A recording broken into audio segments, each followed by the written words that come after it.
Welcome students, हम बात करेंगे solution of general trigonometric equations से। मतलब आपको ये बात तो पता होगी कि सोल्यूशन क्या होता है कि आपके पास अगर कोई एक इक्वेशन है, जैसे फर्ज करें मैं लिखता हूँ 2x plus 5 is equal to 8। ठीक है, तो सबसे पहले मैं इसकी एक इक्विवेलेंट इक्वेशन बनाता हूँ, मतलब कि मैं इसमें से x वेरिएबल को सॉल्व करता हूँ। ठीक है, 8 माइनस 5 आ जाएगा। ये जो इक्वेशन है जिसमें कि 2x इक्वल टू 3, ये इक्विवेलेंट इक्वेशन है इस इक्वेशन के, और जो इसका आंसर होगा, जो इस इक्वेशन को सेटिस्फाई करी होगी वैल्यू, वही इस इक्वेशन को भी सेटिस्फाई करेगी। ठीक है, अब इस x की इस वैल्यू को जो कि हमारी इस इक्वेशन को सेटिस्फाई करी, इसे हम सोल्यूशन कहते हैं। ठीक है जी।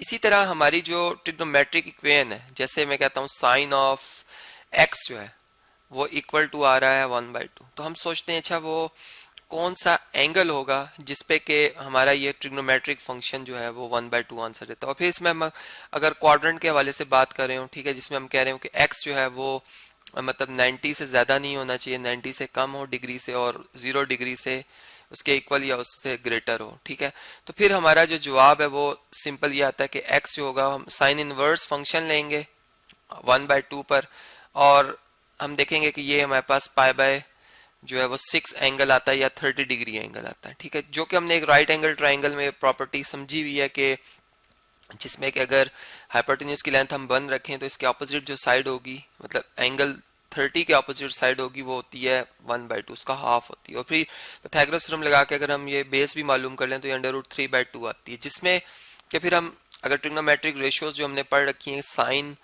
30 की हम वैल्यू देखें तो वो परपेंडिकुलर ओवर जो हाइपोटेन्यूज की रेशियो ली जाए तो वो 1/2 डिवाइडेड बाय 1/2 आती है। तो इस तरह हमें पता चलता है अच्छा हमारा जो जवाब है, जो इस इक्वेशन का जवाब है वो क्या है 1/2। ये इसकी इक्विवेलेंट इक्वेशन हमने बनाई। ठीक है, ये इक्विवेलेंट इक्वेशन बनी।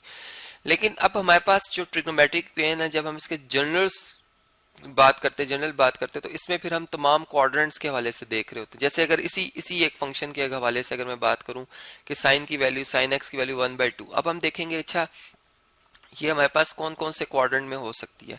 यहाँ पे अगर मैं क्वाड्रेंट्स बनाऊं तो साइन पॉजिटिव आ रहा है। ठीक है, यूनिट सर्कल में ये बात हमने पढ़ रखी है कि जो y कोऑर्डिनेट होता है यूनिट सर्कल का, वो साइन फंक्शन के लिए स्टैंड कर रहा होता है। ऐसा सर्कल जिसका रेडियस 1 हो हम इसे यूनिट सर्कल कहते हैं। ठीक है, तो यहाँ पर 1/2 y 1/2 फर्ज करें, अगर यहाँ पे 1 है तो यह 1/2 है, और इसका मतलब एक पॉइंट यहाँ पर आएगा और दूसरा पॉइंट इधर आएगा। ठीक है, तो इसमें अगर हम अब देखें तो एंगल जो हमारे पास बन रहा है, एक तो हमें पता चल गया कि ये 30 डिग्री है। ठीक है, अब ये एंगल जो बन रहा है ये -30 डिग्री बन रहा है। इसलिए -30 डिग्री बन रहा है क्योंकि इसमें इसकी रोटेशन जो है वो क्लॉकवाइज है। ठीक है, और मैंने क्यों कहा कि ये दोनों ट्राइंगल्स कॉन्ग्रुएंट है, अगर आप देखें तो इसमें ये डिस्टेंस जो कि मैंने 1/2 शो किया और ये डिस्टेंस जो 1/2 है, ठीक है, ये इक्वल है। ठीक है, ये इक्वल है।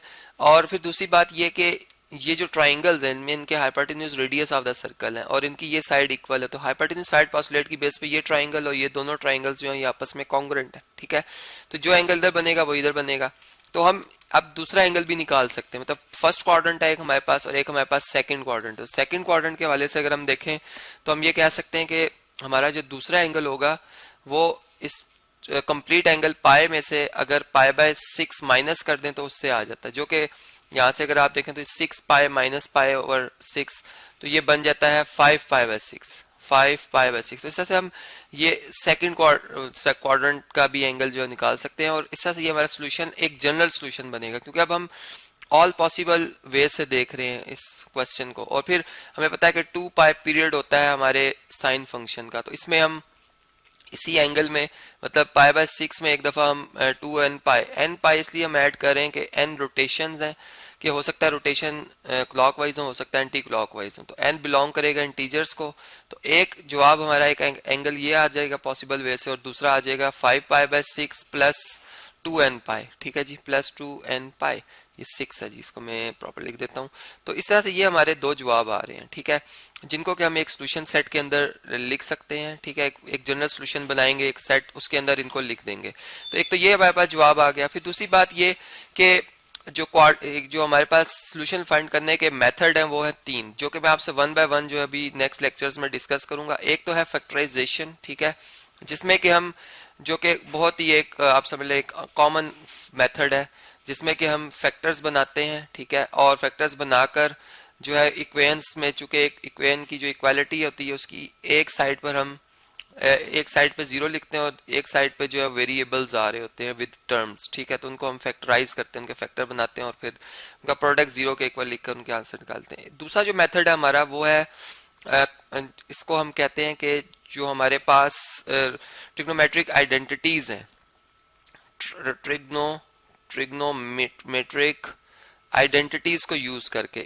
और इसमें चूंकि बाजुकात ऐसे होता है कि हमारी इक्वेशन जो है वो कुछ इस टाइप की आ जाए, जैसे फर्ज करें एक तो साइन थीटा कोसाइन थीटा, और अब ये जीरो के इक्वल ना आ रहा हो, ठीक है, ये इक्वल टू -1/2 आ रहा हो। अगर मैं इसको इधर शिफ्ट भी करूं तो इसके फैक्टर भी नहीं बन पा रहे, ठीक है।